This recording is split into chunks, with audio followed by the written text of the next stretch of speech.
You're too old to travel with us. Stay home. My daughter-in-law said it loud enough for half the airport to hear. I was standing at Gate G94, San Francisco International, holding a boarding pass I'd never use. My son Derek stood next to her, staring at the floor. My grandchildren, Emma and Jake, wouldn't look at me. It was 7:35 in the morning. Our flight to London left in less than 2 hours. I'd paid $450,000 for this trip. 3 weeks in Europe, 7 countries, everything first class. The journey my late wife Helen always dreamed about. Just go home, Patrick, Vanessa said. We'll send pictures. Derek didn't say a word. He just picked up his carry-on and walked toward the gate. He never looked back. I stood there alone while my family boarded a plane I'd paid for. Other passengers stared. A gate agent asked if I needed help. I said no. Then I walked outside, got in an Uber, and made one phone call. Within an hour, their trip was over. That's when I found out what they'd really been planning. The court documents they'd filed 6 months ago. The fake psychiatric evaluation claiming I had a dementia. The offshore accounts. The contract to sell my house while I was supposed to be locked in a nursing home. They didn't just want my money. They wanted to erase me. My name is Patrick O'Donnell. I'm 68. I spent 42 years as an aerospace engineer at Boeing, building systems that don't fail. When my own son tried to take everything I'd built, I used that same precision to protect myself. This isn't a story about getting even. It's about what happens when someone mistakes your silence for weakness. If you've ever been treated like a burden by people who should love you, this one's for you. I'm not going to tell you to hit subscribe. You'll decide that on your own. But I will say this. By the end, you'll know exactly what to do the next time someone tries to make you invisible. Because that hour at the airport, that was just the beginning. And I wasn't the one who lost. Let me back up 3 months. It was October. The leaves were turning in Palo Alto, and I was sitting alone in the house Helen and I bought in 1994. 4 bedrooms, too big for one person, full of furniture we picked out together. I'd been retired from Boeing for 3 years, spent 42 years as an aerospace engineer, specializing in flight control systems for the 777 and 787. Good career. Solid pension of $9,200 a month, plus a 401k I'd built up to $1.8 million. Helen and I were supposed to travel when we retired. That was the plan. But Alzheimer's doesn't care about plans. After she died, I kept thinking about that promise. Keep the family together. Derek was my only child. He had 2 kids, Emma, 12, and Jake.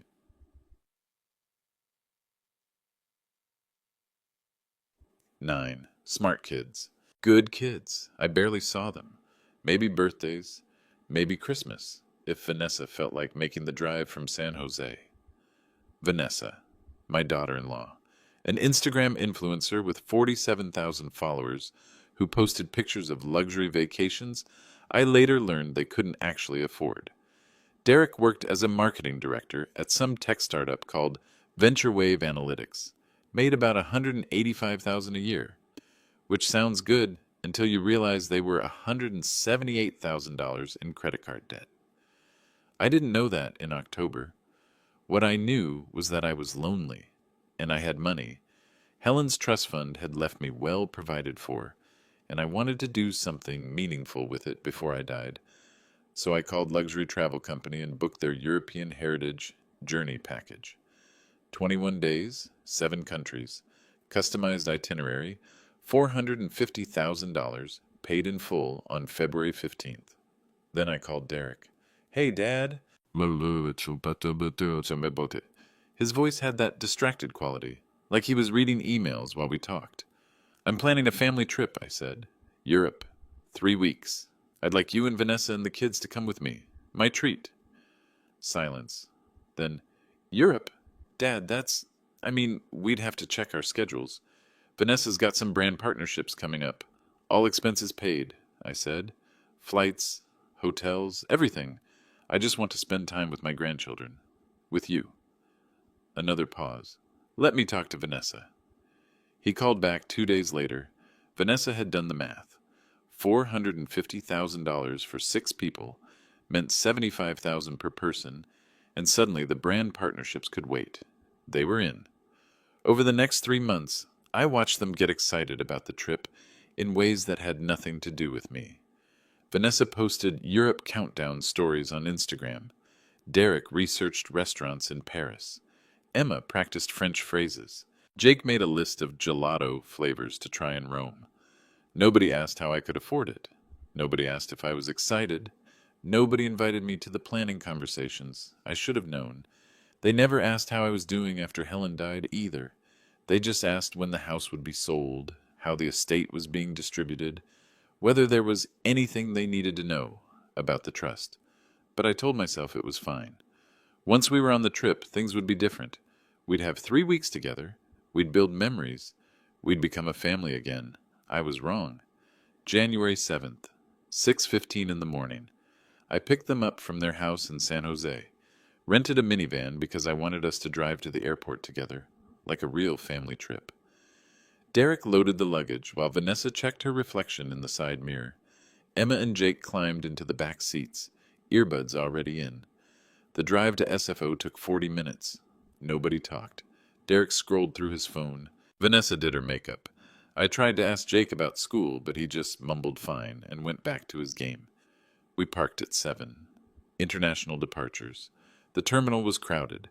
Families saying goodbye, business travelers grabbing coffee, that electric buzz of people about to go somewhere. I felt it too.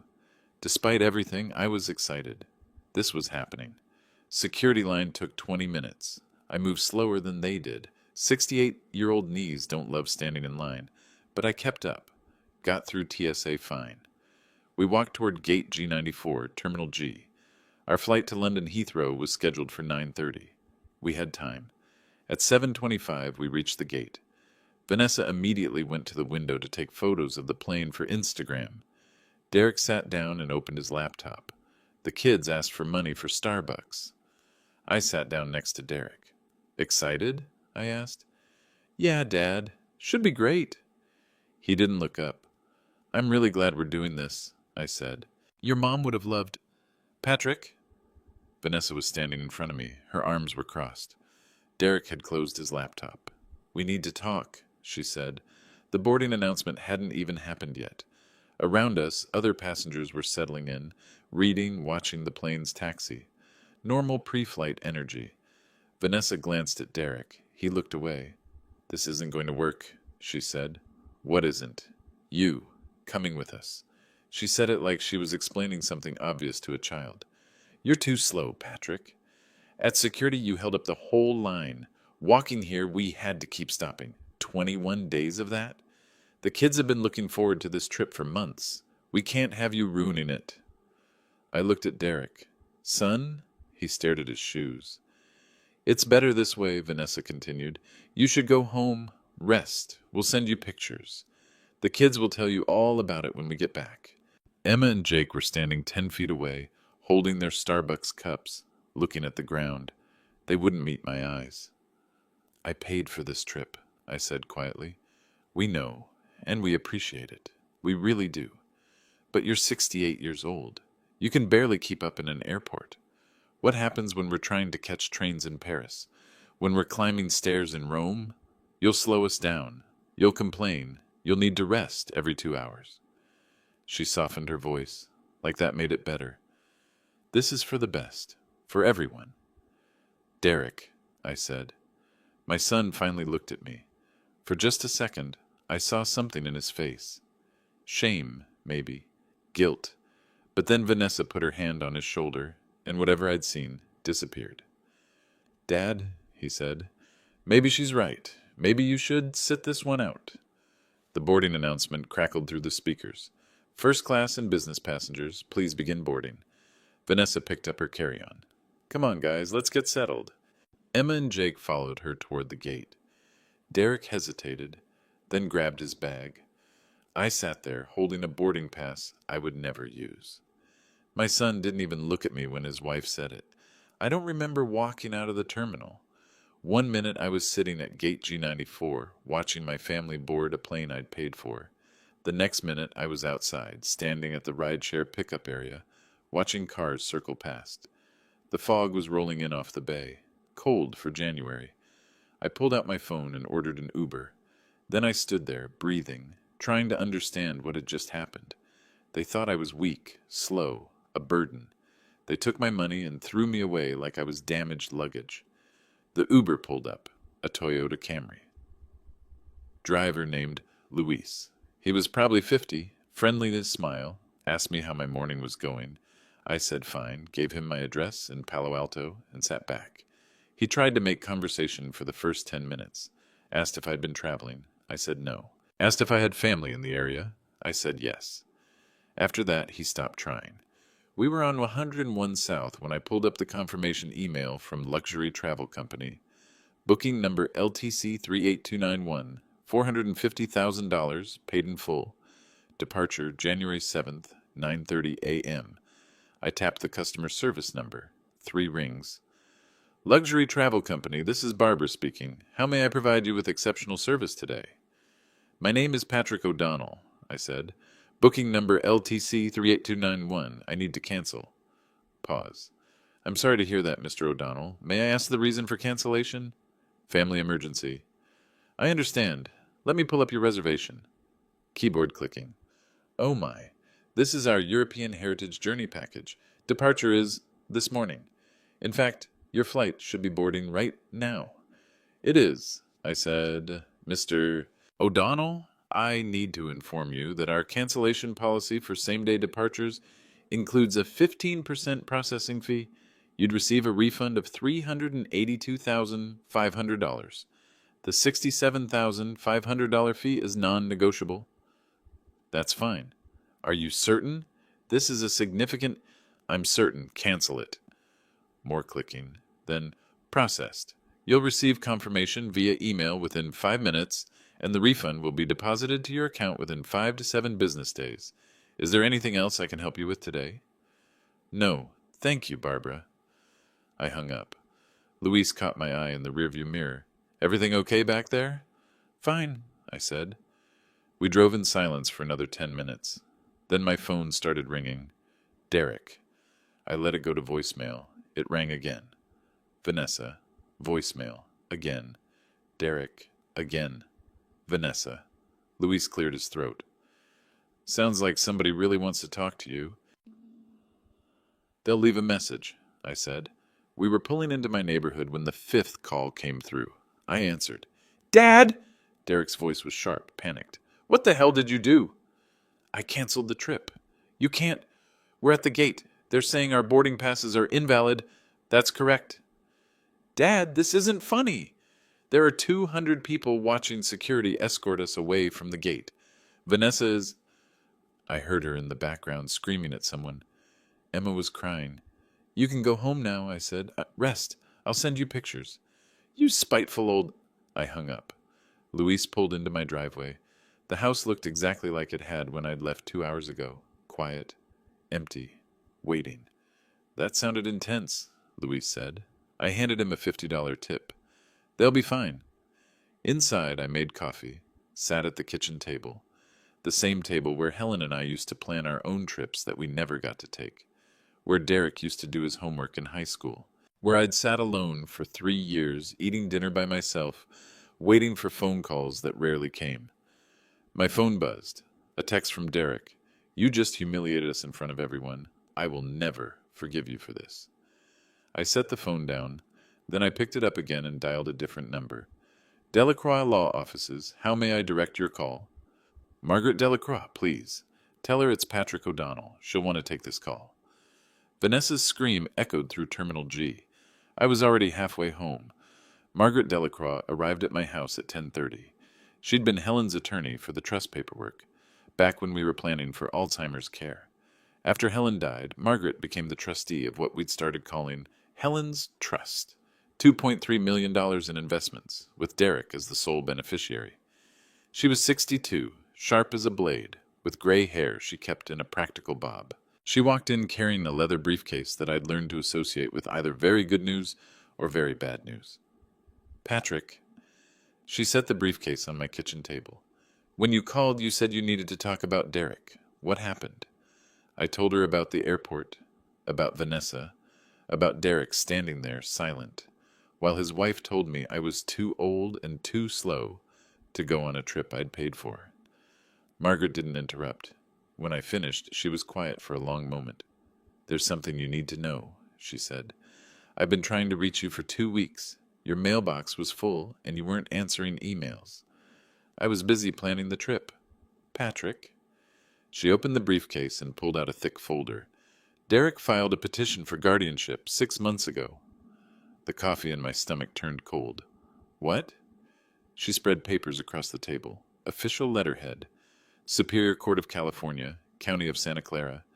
Case number 24PR012839. Petition for appointment of guardian of the person and estate. Filed September 18th, 2025 by Derek Michael O'Donnell. "I don't understand," I said. "Your son is trying to have you declared incompetent.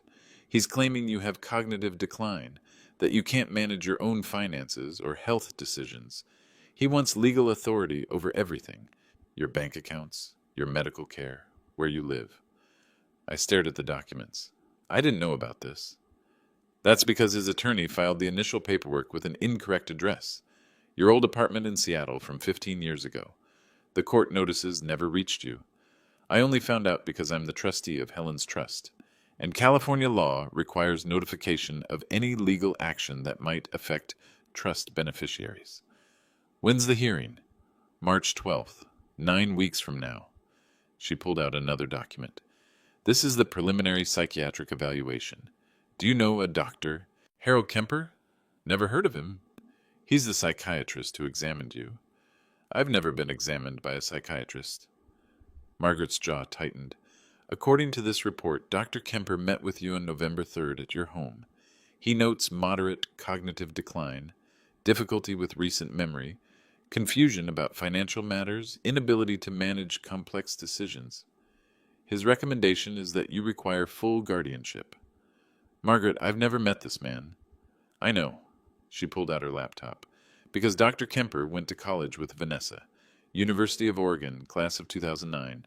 They're Facebook friends. He's commented on 63 of her Instagram posts in the last year." The pieces were clicking into place, sharp and ugly. "They fabricated a medical evaluation. That's my assessment, yes. And if this goes through, Patrick, you'll lose everything. Legal guardianship means Derek controls your finances. He can sell your house, empty your accounts, put you in a nursing facility. You won't be able to contest it. You won't even be able to hire an attorney without his permission." I thought about Vanessa at the airport. "You're 68 years old. You can barely keep up." Setting the narrative, making sure anyone who heard about this would think, well, maybe he really is declining. What can we do? We fight it. I'll file a motion to dismiss based on fraudulent medical evidence. "But Patrick," she looked at me carefully, "there's more. Do you have a joint checking account with Derek?" "Yes, we opened it 10 years ago. It was supposed to be for emergencies. If I ever needed help with bills or—" "Why?" She turned her laptop toward me. "Bank statement. Wells Fargo. Joint account ending in 8362. On January 3rd, $75,000 was transferred out of this account to an offshore bank, Caledonia Banking Limited, Grand Cayman Islands." I felt the floor tilt. I didn't authorize that." "I know. Derek has signatory authority on the joint account. He doesn't need your permission." She pulled up another screen. "I have a contact at Wells Fargo who flagged this as potential elder financial abuse. The timing is suspicious. 4 days before your trip, right after you paid luxury travel company $450,000. My guess, Derek thought you wouldn't notice until you were in Europe. And once the guardianship went through, he could claim it was transferred for your protection. $75,000. Just gone. Can we get it back?" California Welfare and Institutions Code, Section 15610.30. Elder financial abuse. If we can prove Derek took the money without your knowledge or consent, and that he did so with intent to defraud, yes, we can freeze the account, demand return of funds, and— She paused. "And we can activate the respect clause." I'd almost forgotten about that. When Helen set up her trust, she'd insisted on one specific provision, 07.3. If any beneficiary engaged in elder abuse, financial, physical, emotional, the trustee had the authority to suspend or terminate their benefits indefinitely. You want to cut Derek off. I want to protect you, Margaret said, and I want to make it very clear that there are consequences for what he's done. If I activate Clause 7.3, Derek loses access to the trust. All 2.3 million. It gets held in suspension until we resolve the guardianship petition and the financial abuse investigation. He'll lose his mind. Good. Let him. She started packing up her laptop. I'm going to need you to file a report with the Elder Abuse Hotline. The number is 1-800-512-20. Tell them everything. The joint account, the offshore transfer, the fake psychiatric evaluation, the guardianship petition. They'll open an investigation with Adult Protective Services. Wells Fargo will freeze the account immediately. How long will this take? The freeze? 24 hours. Getting your money back? Could be weeks. Fighting the guardianship? Months. But Patrick, she looked at me, you need to understand what you're up against. Derek isn't just trying to take your money. He's trying to erase you, legally, permanently. I thought about Derek at the airport, unable to meet my eyes. I thought about Emma and Jake standing there with their Starbucks, watching their grandfather get discarded. Do it, I said. Activate the clause. Freeze the account. File everything. Margaret nodded. I'll have the paperwork ready by this afternoon. Derek will receive notification by email within 2 hours. Good. She stood. Patrick, I need to ask. Are you okay? This is a lot to process. I looked at the guardianship petition on my table, the fake doctor's report, the bank statement showing $75,000 stolen. I'm not the one who should be worried, I said. They didn't just want my money. They wanted to erase me legally. At 2 o'clock that afternoon, I was on the phone with California's Elder Abuse Hotline when Margaret sent me a text. Clause activated. Email sent to Derek at 1:47 p.m. Prepare for incoming. The woman on the hotline, her name was Patricia, she had a kind voice that reminded me of Helen's sister, was taking down my information with careful precision. And you're certain you didn't authorize the transfer to the Cayman account? I didn't even know it existed until this morning. Mr. O'Donnell, based on what you've described, this appears to be financial elder abuse under California Welfare Code Section 15610.30. I'm flagging this for immediate investigation. You should receive contact from Adult Protective Services within 48 hours. In the meantime, I'm putting an alert on your Social Security number and recommending an immediate freeze on the joint account. Do you have the account number? I read it to her. Wells Fargo, ending in 8362. Got it. They'll receive our notification within the hour. Is there anything else you're concerned about? Any other accounts your son has access to? No, just that one. Good. Mr. O'Donnell, you did the right thing calling us. A lot of people don't realize when they're being victimized by family members. It takes courage to report this. I didn't feel courageous. I felt tired. We hung up at 2:20. By 2:30, my phone was ringing. Derek. I let it go to voicemail. Listened to the message. Dad, what the hell did you just do?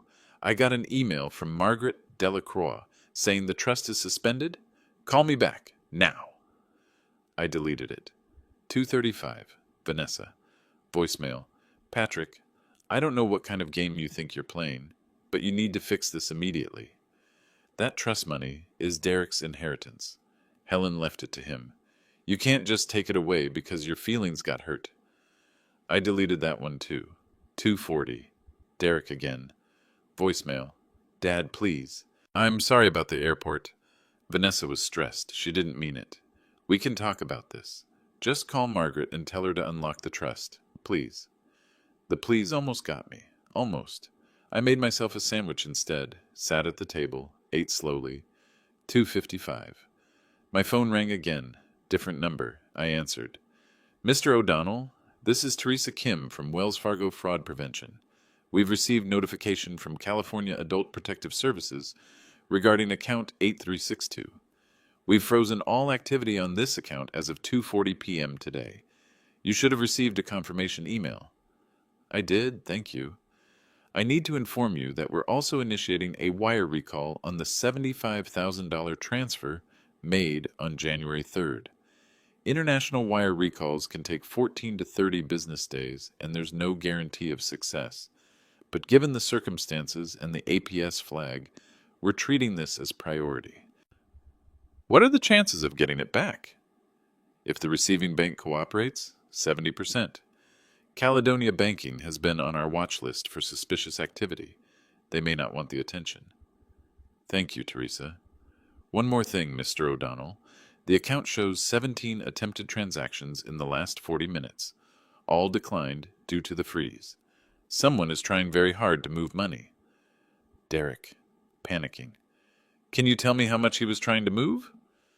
The attempts ranged from $5,000 to $42,000, all to the same Cayman account. He was trying to hide everything he could before I could stop him. Thank you for the information. I hung up, looked at my phone. 32 missed calls, 14 voicemails. I blocked Derek's number, blocked Vanessa's number. Then I sat in the quiet of my kitchen and felt something I hadn't felt in 3 years. Control. At 4:15, Margaret called. How are you holding up? Better than Derek, I suspect. I've been getting emails from his attorney, 3 of them in the last hour. The language is aggressive. They're threatening to sue me personally for breach of fiduciary duty. Can they do that? They can try. They'll lose. The respect clause is ironclad, and I have documented evidence of financial abuse and fraudulent medical records. But Patrick, I need you to be prepared. This is going to get uglier before it gets better. I'm prepared. There's something else. I did some digging into Derek's finances. The credit card debt I mentioned, it's worse than I thought. $178,000 across 6 cards. Interest rates between 19 and 29%. He's been making minimum payments for 18 months. Jesus. Most of it is cryptocurrency investments. He bought heavily in late 2022, right before the market crashed. Lost about $230,000. He's been trying to make it back ever since. And he thought my trust money would fix it. That's my assessment. The guardianship petition was filed 1 month after his 3rd credit card went into collections. This isn't about your health, Patrick. It's about his debt. I thought about the offshore account. $75,000 vanished. He already spent some of my money on crypto. Almost certainly, which means even if we get that $75,000 back, there's a good chance it's already gone. The doorbell rang. Margaret, someone's here. Don't answer it. Why? Because Derek knows where you live, and he just lost access to $2.3 million. I don't think he's in a rational state of mind right now. The doorbell rang again, then pounding on the door. Dad, I know you're in there. Open the door. Derek's voice, loud, angry. Patrick, I'm calling the police. No, let me talk to him. Absolutely not. You don't... Margaret, I'm not afraid of my son. I hung up, walked to the front door, opened it. Derek was standing on my porch, red-faced, sweating despite the January cold. Vanessa was behind him, arms crossed, eyes furious. Inside, I said. They followed me to the living room. Nobody sat. You can't do this, Derek said. That trust, Mom left it to me. It's mine. Your mother left it in trust, I corrected, with conditions. One of those conditions was that you treat me with basic human dignity. You violated that condition. We didn't violate anything. We just didn't want you slowing us down on vacation. You told me I was too old, too slow, a burden. You took my money and tried to leave me at the airport like I was trash. Dad, that's not... And then I found out about the guardianship petition. Derek's face went white. The what? Vanessa said. Oh, she didn't know. Your husband filed legal paperwork 6 months ago trying to have me declared mentally incompetent. He hired a psychiatrist to write a fake evaluation. He was going to take control of everything I own. My house, my accounts, my medical decisions. He was going to put me in a nursing home. Vanessa turned to Derek. You didn't tell me about that. It wasn't. I was just... And 4 days ago, I continued, he transferred $75,000 from our joint account to a bank in the Cayman Islands, without my knowledge or permission. That's ours, Derek shouted. That account is joint. I had every right to... You had signatory authority. not ownership. And Adult Protective Services agrees with me. The account is frozen. The money is being recalled. And you're being investigated for elder financial abuse. Derek stepped toward me. You vindictive old bastard! Get out of my house. This isn't over. I'll fight the trust suspension. I'll fight the guardianship dismissal. You'll lose, I said quietly, because I have evidence. Margaret has evidence. The state of California has evidence. And every time you open your mouth, you give me more. Vanessa grabbed Derek's arm. Come on, we're leaving. At the door, Derek turned back. I hope you're happy, Dad. You just destroyed your own family. No, son, I said. You did that when you decided I was worth more dead than alive. I closed the door. Derek called me 17 times that afternoon. I didn't answer once. For 3 days, I didn't hear from Derek. No calls, no texts, no emails threatening legal action, just silence. I should have known better. On January 10th, 4 days after the airport disaster, I had a meeting with Lawrence Hartman. Margaret had hired him, a private investigator specializing in financial fraud. 55 years old, former FBI white-collar crime division, now running his own firm out of Redwood City. He came to my house at 10 in the morning, carrying a laptop and a folder that looked even thicker than Margaret's. Mr. O'Donnell. His handshake was firm. I've spent the last 72 hours looking into your son's financial activities. What I found is concerning. We sat at the kitchen table. Margaret briefed me on the basics, he continued. The guardianship petition, the offshore transfer, the credit card debt. I went deeper. He opened the laptop, pulled up a spreadsheet. Derek's been moving money aggressively for the last 6 months. Small transfers, frequent, designed to avoid triggering bank alerts. He's been pulling from the joint account in increments of $3,000 to $5,000. Over time, it adds up. How much? Besides the $75,000 to Cayman, another $38,000 in test transfers to various cryptocurrency exchanges. Most of those investments are now worth about $6,000 total. He lost $32,000 of your money gambling on digital coins. My stomach turned. There's more, Lawrence said. On January 8th, 2 days after the airport incident, Derek signed a preliminary purchase agreement with a real estate investment group called Pinnacle Equity Group. Purchase agreement for what? This house. I stared at him. Your house, the one we're sitting in right now. According to this agreement, if Derek is granted guardianship, he has the authority to sell this property as your legal guardian. Pinnacle offered $720,000 for a house currently valued at $890,000. That's 19% below market. Quick close, 30 days, cash offer. He can't sell my house. I'm not incompetent. Not yet. But if the guardianship petition had gone through, if you hadn't found out about it, he would have had that authority by April. And according to this agreement, the sale would close in May. You'd be out of this house by June. Where did he think I would go?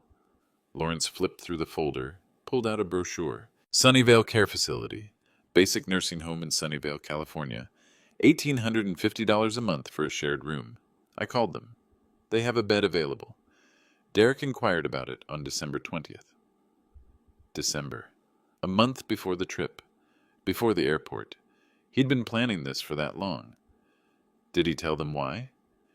He said his father had advanced Alzheimer's and could no longer live independently. Helen died of Alzheimer's. I watched it destroy her for 3 years. Derek told a nursing home I had the same disease. My hands were shaking. Mr. O'Donnell, I need to show you one more thing. Lawrence pulled up a document, legal letterhead. This is a draft petition for a grandparent visitation restriction order, California Family Code Section 3104. It was prepared by Derek's attorney on January 6th, the day before your trip. What is that? If Derek obtained guardianship over you, this order would legally restrict your access to Emma and Jake. The reasoning cited here is that your declining mental state and emotional instability could cause psychological harm to the children. If this were approved, you wouldn't be allowed to see your own grandchildren without Derek's supervision. I couldn't breathe. He was going to take everything, the house, the money, the kids, my entire life. Yes, Why? What did I do to him? Lawrence closed the laptop. Mr. O'Donnell, I've investigated a lot of financial elder abuse cases. Usually it's about money, pure and simple. Greedy kids who can't wait for their parents to die naturally. But sometimes, he paused, sometimes it's about control. Your son is drowning in debt. His marriage is built on an Instagram fantasy that he can't afford. He's facing financial ruin, and he blames you. For what? For being stable, for having money, for representing everything he's failed to achieve. Taking your assets wouldn't just solve his money problems. It would punish you for being successful while he's failing. I thought about Derek at the airport, how he couldn't look at me, how he let Vanessa speak for him. What do I do? We fight. Margaret's already filed motions to dismiss the guardianship petition. The fake psychiatric evaluation won't hold up. But Mr. O'Donnell, you need to understand. Derek isn't going to stop. He's desperate. Desperate people are dangerous. You think he'll come after me? I think you should be careful. Change your locks. Don't meet with him alone. Keep records of every interaction, and... Lawrence pulled out a small device. Consider carrying this. It's a digital voice recorder. Philips DVT-2810. If Derek or Vanessa contact you, record the conversation. California is a two-party consent state, which means you need to tell them they're being recorded. But once you do, anything they say is admissible in court. I took the recorder. There's one more option, Lawrence said carefully. It's risky, but it could end this fast. What option? We set up a conversation. You tell Derek you want to talk, that you're reconsidering the trust suspension. You record the whole thing legally with full disclosure, and you let him talk. Desperate people say stupid things. If Derek admits to the guardianship scheme, the fake doctor, the planned house sale, any of it, we have him. Complete confession. Game over. That's a trap. It's an opportunity for the truth. I looked at the voice recorder in my hand, thought about Derek's voice on the phone, angry and desperate. I thought about Emma and Jake, who hadn't called me, who maybe didn't even know what their father was planning. Set it up, I said. They weren't just stealing my money. They were erasing me from my grandchildren's lives. On January 13th, I called Derek. He answered on the first ring. Dad? I want to talk, I said. My voice was quiet, maybe a little shaky. I'd practiced this. About everything. Can you come to the house? Silence. Then, why? So you can ambush me again? No ambush. I've been thinking. About the airport. About the trust. I might have overreacted. I could hear him breathing. What do you mean, overreacted? I was hurt. Angry. Maybe I didn't think it through. You're my son, Derek. You're all I have left. I don't want to spend whatever time I have left fighting with you.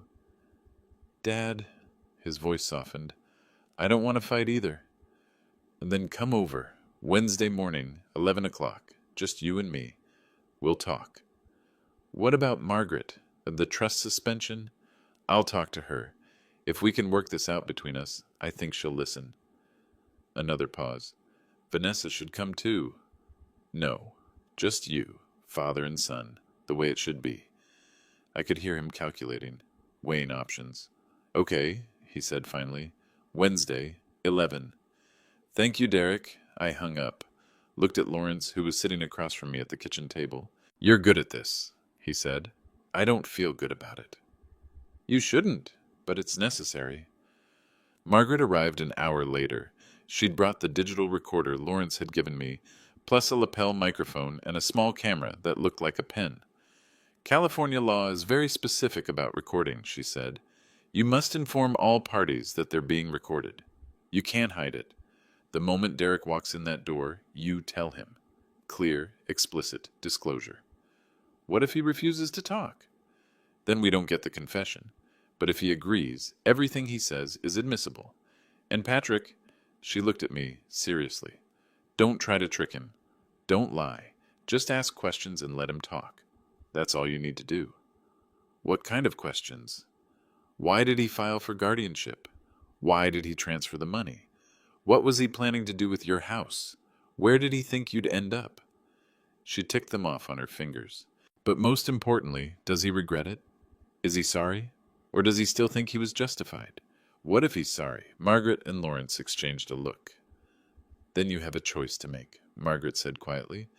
But Patrick, I've been doing this for 30 years. People who commit this kind of calculated fraud don't suddenly develop consciences when they get caught. They develop excuses. Wednesday morning, I woke up at 6, made coffee, sat at the table, and tried to remember the last time Derek and I had a real conversation. Not about logistics or money or Helen's funeral arrangements, but just talked. Father and son. I couldn't remember.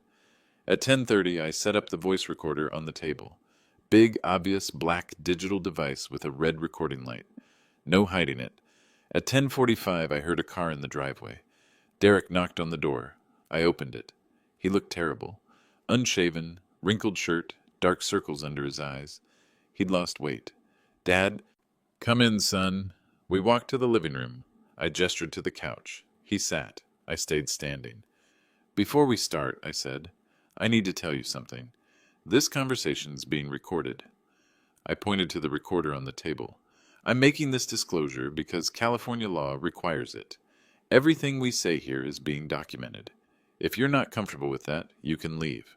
But if you stay, you're consenting to be recorded.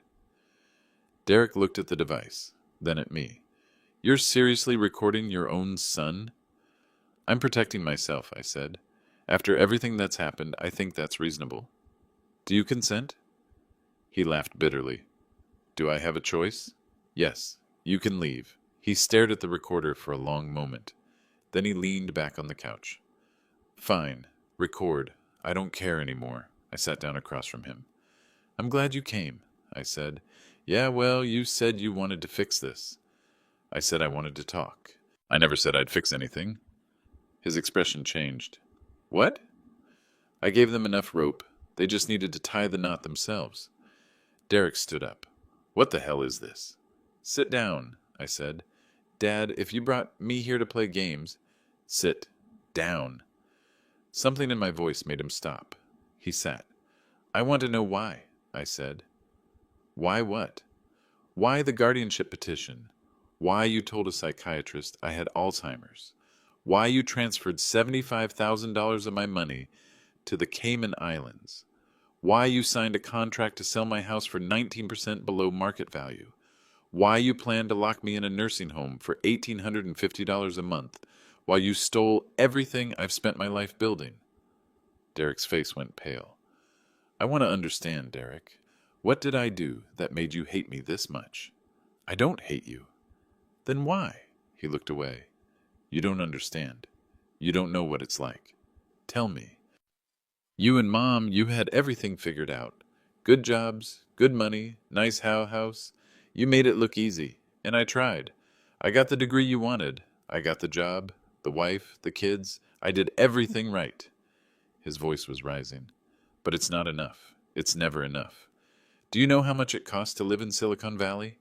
To raise 2 kids? To keep up with Vanessa's Instagram lifestyle? She has a brand. She has followers. She works hard. She posts pictures of vacations you can't afford and handbags you bought with credit cards you can't pay off. You don't get to judge our life. I'm not judging. I'm asking. Why steal from me? If you needed money, why didn't you just ask? He laughed. Ask? Ask you for money? And listen to lectures about responsibility and financial planning and how you paid your own way? No thanks. So instead you decided to take it. You're sitting on millions, Dad. You live alone in an $800,000 house. You don't need it. You're 68 years old. So I'm too old to deserve my own money? That's exactly what you said at the airport. I'm too old, too slow, too much of a burden. Derek's jaw clenched. The guardianship petition, I continued. When were you going to tell me about that? There was nothing to tell. It was a precaution. A precaution against what? Against you making stupid decisions. Against you giving money away to telemarketers or scam artists or spending it on a family trip instead of saving it for you? Silence. Dr. Harold Kemper, I said, friend of Vanessa's from college. He wrote a psychiatric evaluation diagnosing me with cognitive decline, based on an examination that never happened. That wasn't supposed to what? Get discovered? Wasn't supposed to matter because I'd be declared incompetent and unable to fight it? Dad, listen. No, you listen. The house. Pinnacle Equity Group. 720,000 for a house worth 890. Where was I supposed to go, Derek? He looked at the floor. Sunnyvale Care Facility, I said. You called them in December. Told them I had Alzheimer's. Asked about availability. $18.50 a month for a shared room. You'd have been comfortable there. I'd have been erased there. And you'd have been $800,000 richer. Well, 720, minus the debts. His head snapped up. What do you know about my debts? Everything. The credit cards, the crypto losses, the fact that you're drowning financially and you saw me as a life raft. Derek stood up. You know what? Fine. Yes, I needed the money. I need the money. We're about to lose our house. Vanessa's brand deals are drying up. I'm carrying 6 figures in debt at 29% interest. And you're sitting here in your paid-off house with your pension and your trust fund acting like you earned it all yourself. I did earn it. You got lucky. You worked for Boeing for 40 years and got lucky. I worked just as hard, and I have nothing to show for it. You have $178,000 of debt to show for it, and a wife who convinced you that stealing from your father was justified. Don't bring Vanessa into this. She's already in it. This was her idea, wasn't it? The guardianship, the offshore account. It was mutual. Was the visitation restriction order mutual too? Derek froze. You were going to prevent me from seeing Emma and Jake. California Family Code Section 3104. Legal restriction based on my emotional instability. It wasn't going to be permanent, just until things settled. Until I died, you mean? Until I was gone and you could tell my grandchildren whatever story you wanted about where I went. That's not fair. Fair? I stood up. You want to talk about fair? I paid $450,000 for a trip I wanted to take with my family, with my son, with my grandchildren. Because I'm lonely, Derek. Because your mother is dead, and I wake up every morning in this empty house and wonder if anyone remembers I exist. And you took that money and left me at the airport like I was garbage. We didn't leave you, but... Oh, yes, you did. And then you tried to steal everything else I have. My house, my savings, my dignity, my relationship with Emma and Jake. You weren't just trying to take my money. You were trying to take my life. Derek's hands were shaking. What do you want me to say? That I'm sorry? Fine, I'm sorry. I'm sorry you got hurt. I'm sorry the plan fell apart. I'm sorry you found out. You're sorry you got caught. Yes, okay? Yes, I'm sorry I got caught. Are you happy now? The recorder light blinked steadily. The Cayman account, I said. What did you spend the $75,000 on? Why does it matter? Because I want to know. What was worth stealing from your own father? He was quiet for a long moment.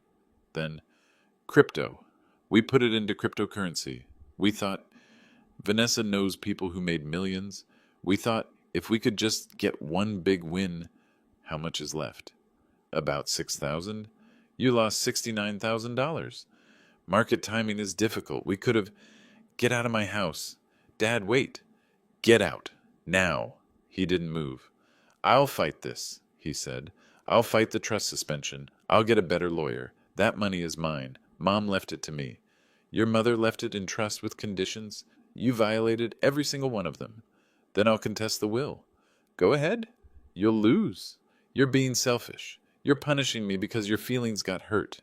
I'm protecting myself from a son who was willing to destroy me for money he didn't earn and couldn't manage. Derek walked to the door, turned back. You know what? You deserve to be alone. This is why Mom and I couldn't stand being around you. Everything is rules and consequences and cold, hard logic. You never just let things go. You never just forgive.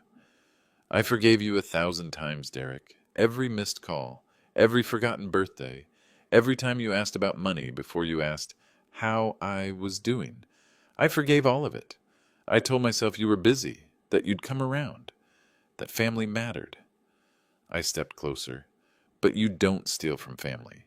You don't lie to doctors and judges to have your father declared incompetent.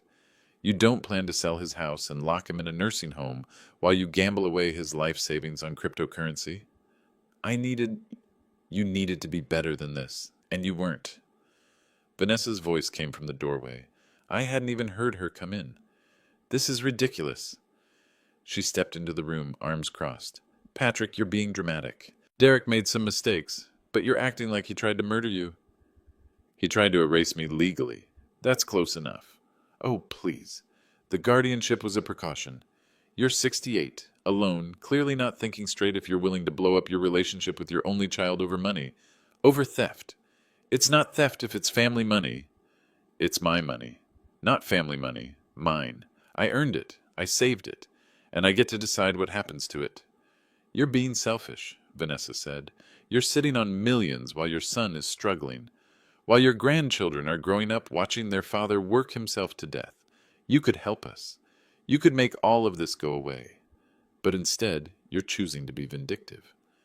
I chose to spend $450,000 on a family trip. You chose to leave me at the airport. Because you would have ruined it. You're slow, you complain, you'd have needed help with everything. I paid for it. I paid for what? So what? That doesn't mean we owe you 3 weeks of babysitting. Derek put his hand on her arm. Vanessa, she shook him off. No, he needs to hear this. Patrick, you don't need $2.3 million. You don't need this big house. You don't need any of it. You're going to die in a few years anyway. The money should go to people who can actually use it. People who are building lives and raising kids and trying to make something of themselves. People like you. Yes, like us. We deserve that money more than you do. I looked at Derek. He wouldn't meet my eyes. We already spent $38,000 of the Cayman money on crypto, Vanessa continued. It's gone. Untouchable. You can't prove anything. And when we win the guardianship case, and we will win, we'll have access to everything. The house, the accounts, all of it. And there's nothing you can do to stop us. Actually, I said, there's a lot I can do. I let the recorder run for another 90 seconds. Then I stood up. At 3 o'clock that afternoon, Margaret walked into Superior Court of Santa Clara County with 4 items. 1. The complete audio recording of Derek and Vanessa's confession, legally obtained with proper disclosure. 2. An emergency motion to dismiss the guardianship petition based on fraudulent evidence. 3. An elder abuse restraining order petition under California Code 12657.03. 4. A formal revocation of Derek's designation as beneficiary of Helen's trust. By 5 p.m., Judge Patricia Moreno had granted all 4. The guardianship petition was dismissed with prejudice, meaning Derek could never file again. The restraining order prohibited Derek and Vanessa from coming within 100 yards of me or my property, and Derek was officially permanently removed from Helen's trust. $2.3 million. Gone. But I wasn't done. At Margaret's office the next morning, I signed 3 new documents. First, creation of the O'Donnell Family Foundation, a 501c3 charitable organization dedicated to Alzheimer's research and support. Initial funding, $2.3 million from Helen's trust. I would serve as president. Margaret would serve as executive director. All profits would go toward finding a cure for the disease that killed my wife. Second, the Emma and Jake O'Donnell Educational Trust, $500,000 held in irrevocable trust until each child turned 25. Terms: they must graduate from an accredited 4-year university. They must be financially independent from Derek and Vanessa for at least 2 years. They cannot access the funds if they're living in their parents' household or receiving material support. And if Derek or Vanessa attempted to manipulate, coerce, or otherwise interfere with the trust, the entire amount would immediately transfer to the Alzheimer's Foundation. Third, a new will. Everything I owned, the house, my pension, my remaining savings, would go to the O'Donnell Family Foundation upon my death. Derek would inherit nothing. Vanessa would inherit nothing, but Emma and Jake would have their trust, waiting for them when they were old enough to understand what their father had tried to do. The house, Margaret said. Are you sure that's your home? It's too big for one person anyway. When I'm gone, sell it. Use the money for research. Maybe help other families avoid what Helen and I went through. She made notes. The restraining order prevents Derek from contacting you, but it doesn't prevent Emma and Jake from calling. Have they tried? No. Then they don't know what happened.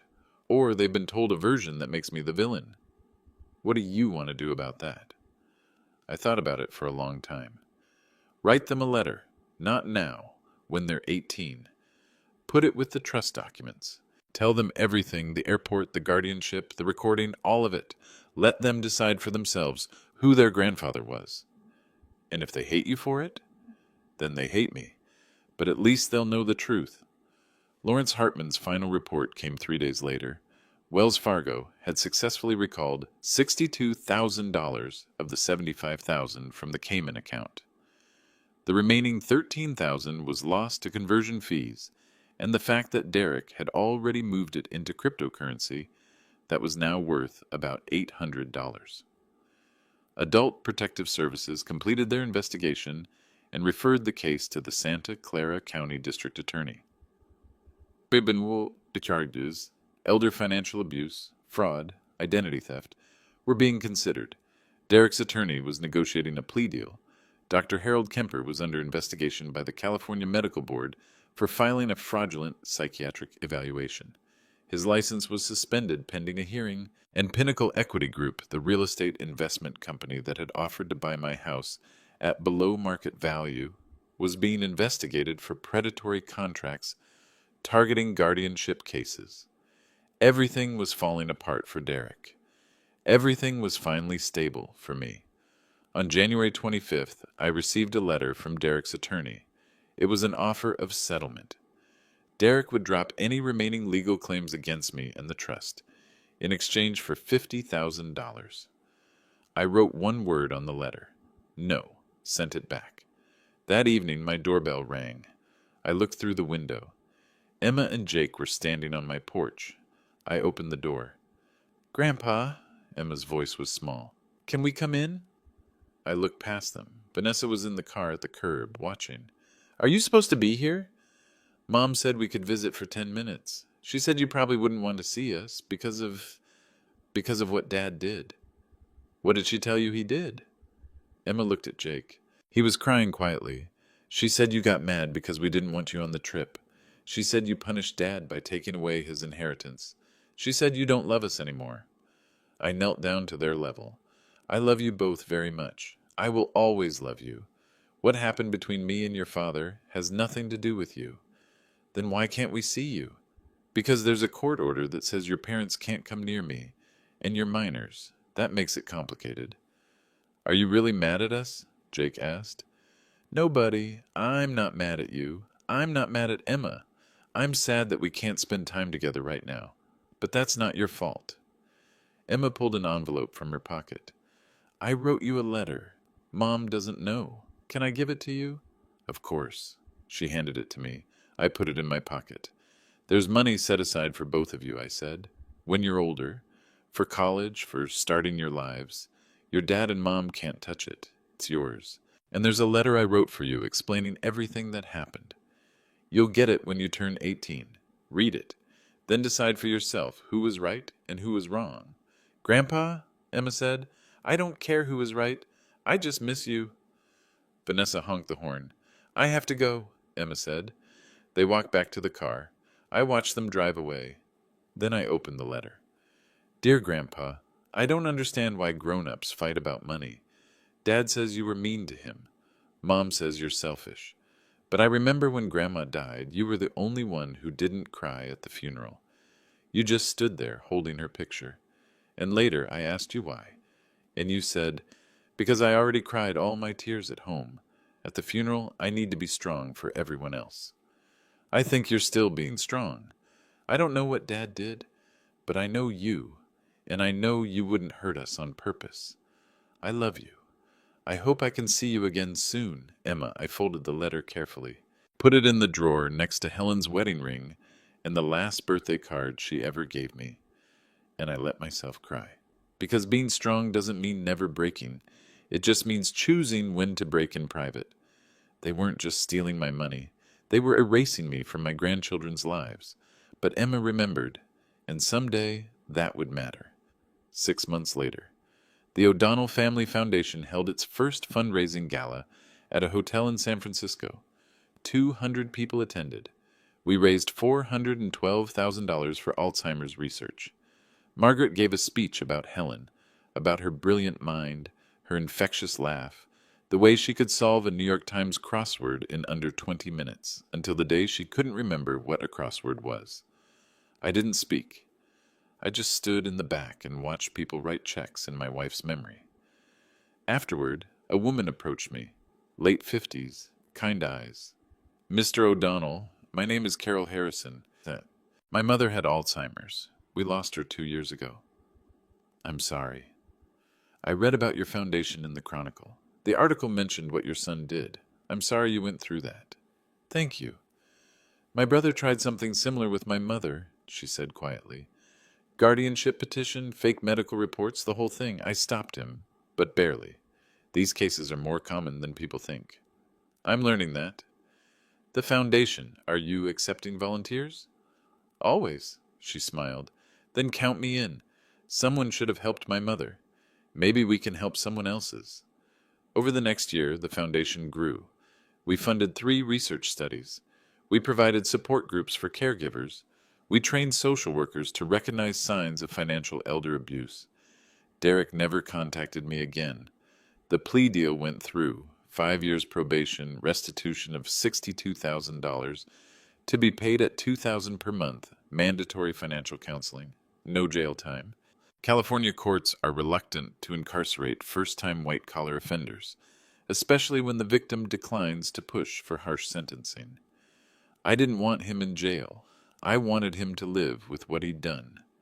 Emma and Jake sent me birthday cards, short notes, careful wording. I knew Vanessa was screening their mail, but they remembered. That was enough. The house feels less empty now. I started hosting monthly dinners for Foundation volunteers. Margaret comes over on Sundays. Lawrence stops by when he's in the neighborhood. I'm not alone anymore. And every morning I wake up in the house Helen and I built together, and I make coffee at the table where we used to plan our future, and I think about the trip we never got to take. I don't regret canceling the European tour. I regret that my son thought $75,000 in cryptocurrency was worth more than his father's dignity. But I don't regret fighting back. If you're listening to this and you've ever felt invisible in your own family, if you've ever been treated like a burden instead of a person, I want you to know something. You're not too old. You're not too slow. You're not asking for too much when you ask to be treated with basic human respect. And if someone tries to take that from you, whether it's your kids, your spouse, or anyone else, you have the right to protect yourself. Legally. Completely. Without apology. My name is Patrick O'Donnell. I'm 68 years old. I was married to the love of my life for 42 years. I raised a son who betrayed me, and I built a foundation that will outlive us both. I'm not a victim. I'm a survivor. And if my story helped even one person recognize the warning signs before it's too late, then maybe, just maybe, Helen would be proud of what I built from the ashes of what I lost. Thanks for listening. If you found this story meaningful, share it with someone who needs to hear it. Tell me in the comments where you're listening from. And remember, family is supposed to lift you up, not tear you down. The moment they start doing the latter, they stop being family. They become strangers who happen to know your name.